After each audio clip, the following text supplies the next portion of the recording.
Welcome back to Wall Street Confidential. We're continuing Jim Cramer's picks for the Dow 30 winners and losers. All right, Jim, welcome. Hi. It's a lot of stocks to go through, and we're making some good headway here. Intel, IBM, and J&J are the next three. Now, Intel, sour news today. Well, out of it's Intel. not one of stock that I've said. I think that is. I said in my Dow 30 predictions, this is not going to be an upside stock.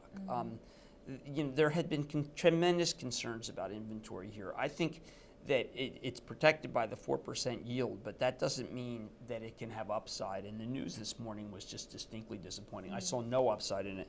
One of the problems I've had with trying to come up with tech stocks to own, both for ActionAlertsPlus.com, which I do not own Intel, and for my TV show, Mad Money, is the fundamentals are so poor for most tech companies. And other than research in motion because of a new product, Apple, but there you have the jobs problem. Intel demonstrates to me that there's really very little upside in owning tech. Hewlett-Packard is the only one that I'm recommending in the Dow. All right, well, speaking... And Hewlett-Packard, remember, I own that for Action Alert. Yes. And we've talked previously about IBM. That's the next stock. Problematic stock here. Generates a lot of cash, has a big software business. It's really not a hardware company at all. But you're not going to be able to own both Hewlett and IBM, I believe, in 2009. If I were back in my old hedge fund days, I would probably be shorting IBM, but versus going long Hewlett. But I would not do it on a one-for-one basis. I would be two times the Hewlett IBM, because IBM, when it gets it right, can still be good. But I think that Hewlett-Packard is gunning for IBM with the acquisition of EDS, and I think they're going to have tremendous success in 2009.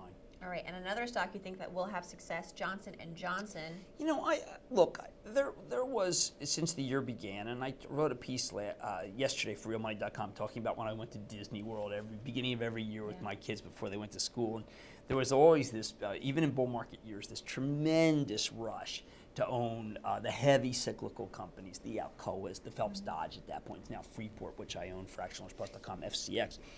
And a dramatic sale of companies of the J&J ilk, and that's happening again.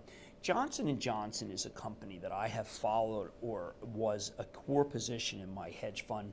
It does have weak dollar exposure, so you're very big, probably the weakest, by the way, to the euro. But J&J bought a couple of companies during this period when no one else was buying. Pristine balance sheet, great management. Believe it or not, there are some companies that really and truly are not faddish, that don't need to be traded and can be bought when they've been hammered. And in the Dow, the number one stock, even better than Procter, is J&J. All right, thank you very much, Jim Cramer.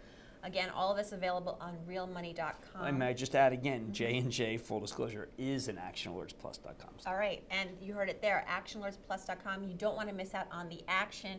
Email action@thestreet.com to learn how to get a free trial membership. Stay tuned for more.